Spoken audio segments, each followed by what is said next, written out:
हो गए और शुरुआत में सबने बड़ा दिखाई भारतीय जनता पार्टी को, लेकिन आखिर में आते आते थोड़ा बैलेंस बनता दिख रहा है। ओवरऑल जो ग्रासरूट ट्रेंड में देख रहा हूं, जिस प्रकार से एंटी इनकम्बेंसी में देख रहा हूं, जिस प्रकार से नैरेटिव ये लोग नहीं सेटल कर देंगे, पर जब 10 साल के बाद पीछे मुड़ के आप देखते हैं कि जब शीश महल की बात करें, शराब घोटाले की बात करें, जनता ऐसी काफी चीजें थी जिसके वो इमोशनल कार्ड जो प्ले करना चाहिए वो नहीं कर पाए और इसीलिए डिसीजिव मैंडेट बीजेपी की फेवर में जा रहा है। अरविंद केजरीवाल बतौर चीफ मिनिस्टर जेल चले गए, करप्शन के आरोपों में वापस आते इस्तीफा दे दिया, वो रिकंस्ट्रक्ट करते हुए चुनाव लड़े लोकसभा में और विधानसभा में फिर फर्जीवाल तक भी बात आ गई। तो ऐसा ही एनडीए में अजीत पवार 30 सीट पर दो बार अलग हुए, वापस साथ में आए, वापस अलग, वो इनकंसिस्टेंसी जनता स्वीकार नहीं करती। जय श्री राम दोस्तों, कैसे आप? आई होप सारे स्वस्थ होंगे और मस्त होंगे।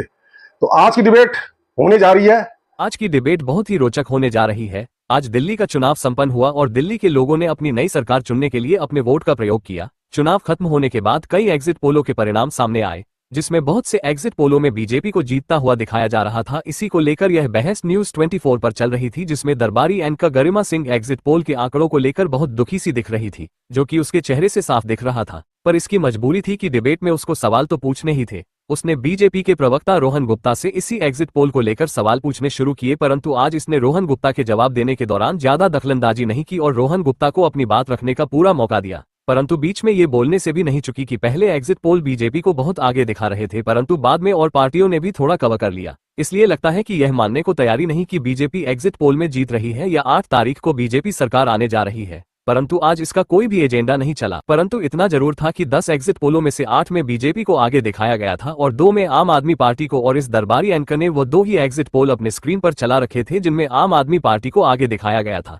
इससे लगता है कि यह कितनी दुखी थी। तो देखते हैं इस डिबेट को और एग्जिट पोलों को, कौन से एग्जिट पोल ने बीजेपी को आगे दिखाया और किसने आम आदमी पार्टी को, और इन एग्जिट पोलों को लेकर भाजपा के प्रवक्ता रोहन गुप्ता ने कैसे रिएक्ट किया और अपनी बात रखी। परंतु जितने भी एग्जिट पोल आए, उन एग्जिट पोलों में कांग्रेस कहीं भी नजर नहीं आई और डिबेट में कांग्रेस की प्रवक्ता भी नहीं आए, क्योंकि अब कांग्रेस को एहसास हो गया है कि अब उनका दिल्ली में कुछ नहीं बचा है। तो शुरू करते हैं इस डिबेट को। चालू करो बे। लोग गए और शुरुआत में सबने बड़ा दिखाई भारतीय जनता पार्टी को, लेकिन आखिर में आते आते थोड़ा बैलेंस बनता दिख रहा है। अब रोहन गुप्ता, चुनाव हो गया है, ईवीएम में सब कैद है। क्या एनालिसिस, क्या ऑब्जर्वेशन, क्या कैलकुलेशन, कितनी सीटें?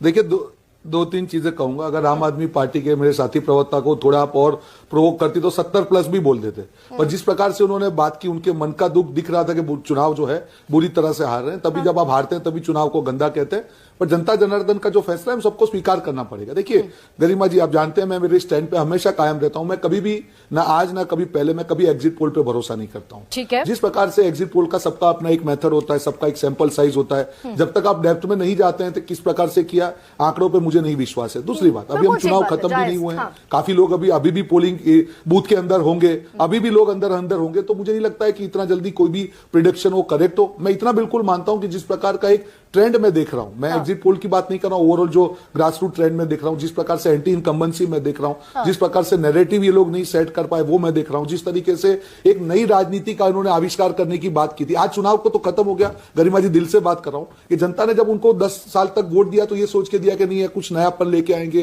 करप्शन फ्री कर देंगे। पर जब 10 साल के बाद पीछे मुड़ के आपके देखते हैं कि जब शीश महल की बात करें या शराब घोटाले की बात करें, जनता का कहीं ना कहीं मन जो है तोड़ दिया था अरविंद केजरीवाल ने। इस बार इन्होंने काफी इमोशनल अपने आप को करने का प्रयास किया, ये वोट नहीं मिलेगा। ठीक है, लेकिन इस वक्त पर जब एग्जिट पोल तकरीबन 9 एग्जिट पोल हमारे सामने है, एक तरफा चुनाव, एक तरफा मैंडेट देती दिखेगी जनता दिल्ली की, या फिर कहीं 32 पर और इसी तरह के नंबर्स पर उलझा देगी, या एक तरफा होगा, भले ही खिलाफ जाए या फिर सपोर्ट में? मुझे लगता है डिसीजन, जनता डिसीजिव मैंडेट देती है। देखिए आप चुनाव देखेंगे, जिस प्रकार से राज्यों के चुनाव आए हैं, जितने भी चुनाव आपने हरियाणा देखा हो, महाराष्ट्र हो या जो भी, झारखंड, जो भी, जनता डिसीजिव मैंडेट देगी। एंटी इनकम्बेंसी है और वो काफी दिख रही थी, एंटी इनकम्बेंसी बहुत स्ट्रांगली ग्राउंड पे दिख रही थी। हाँ, और लेकिन अगर ये 27 साल का सूखा रोहन खत्म होता है, नंबर 1, एक मिनट, अच्छा ठीक है, कह लीजिए।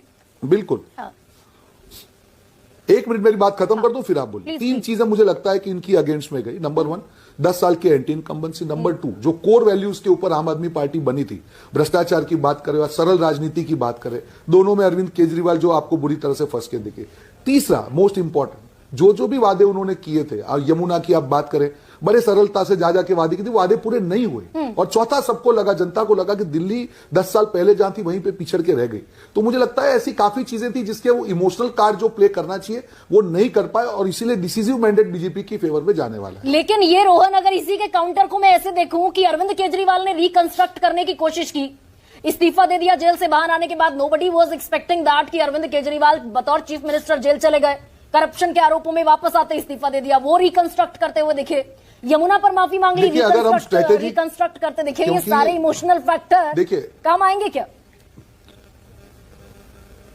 नहीं, मुझे लगता है गरिमा जी, क्योंकि I am man of strategy also, 3 जगह मुझे लगता है अरविंद केजरीवाल ने बहुत बड़ी चूक कर दी। हाँ। लोकसभा के चुनाव पे जब वो बाहर आए तब उनके पास इमोशनल कार्ड था, पिक था चुनाव का, उन्होंने प्रचार किया पिक में, फायदा नहीं हुआ, नंबर 1। दूसरी बात, कांग्रेस के साथ जो गठबंधन किया उसमें दिल्ली की जनता का जो दिल है दोनों के लिए, दोनों को एक दूसरे ने गालियां दी और दोनों एक दूसरे को एक्सपोज करते रहे, दोनों जो 6 महीने पहले साथ में रहे और एक दूसरे को गाली दे रही है, जनता ने स्वीकार नहीं किया। हाँ। तीसरी बात, आप कितना भी काम इमोशनल कार्ड खेले, सब कुछ करें, जनता काम देखती है। हाँ। आप सिंबॉलिक तरीके से कोई एक मॉडल स्कूल दिखा देंगे या मॉडल मोहल्ला क्लिनिक दिखा देंगे, जनता को सब समझ, अगर उसकी लाइफ में फर्क पड़ेगा, जनता भी है क्या? मैं इस सवाल पर आती हूँ, वर्षा भी है, अगर कांग्रेस और आम आदमी पार्टी मिलकर चुनाव लड़े लोकसभा में और विधानसभा में फिर फर्जीवाल तक भी बात आ गई, तो ऐसा ही एनडीए में अजीत पवार 30 सीट पर लड़ रहे हैं, लोकसभा में आप साथ लड़े और 30 सीटों पर अकेले अजीत पवार ने अपने उम्मीदवार खड़े कर दिए।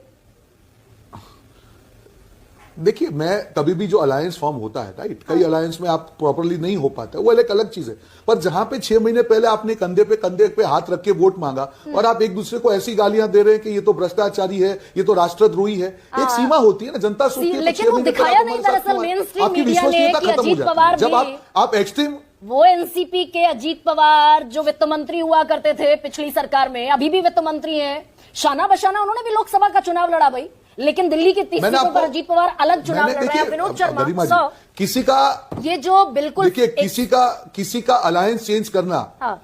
मेरी बात सुनिए, मेरी बात, मैं आपको आंसर दे रहा हूं, किसी का अलायंस चेंज करना वो राजनीति की बात होती है, अलायंस चेंज करके वापस अपने स्टैंड को चेंज करना जनता स्वीकार नहीं करती। आप समझ रहे हैं? 2 बार वो लोग साथ में आए, 2 बार अलग हुए, वापस साथ में आए, वापस अलग, वो इनकंसिस्टेंसी जनता स्वीकार नहीं करती। आप समझ रहे हैं? मुख्य मुद्दा ये है कि कोई भी चीज आप करें, कंसिस्टेंट तो रखिए अपनी बात को। आई होप कि आपको डिबेट पसंद आई होगी। डिबेट पसंद आए तो लाइक कीजिए, शेयर कीजिए और चैनल पे नहीं तो सब्सक्राइब कीजिए। तो मिलते हैं फिर किसी नई डिबेट के साथ, तब तक जय श्री राम।